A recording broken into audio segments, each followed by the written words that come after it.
01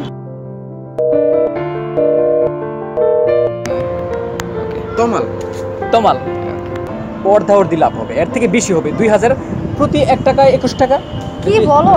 হ্যাঁ সত্যি? অর্ধা অর্ধি বেশি টাকা। এখন আমি চিন্তা করতেছি ওটা যদি আরো দিন থাকে হ্যাঁ ওটা টাকা কি আমার এই কিছুদিন আগে টাকা নিলাম, এখন কি আর টাকা লাগে? তাহলে বয় একটু বল।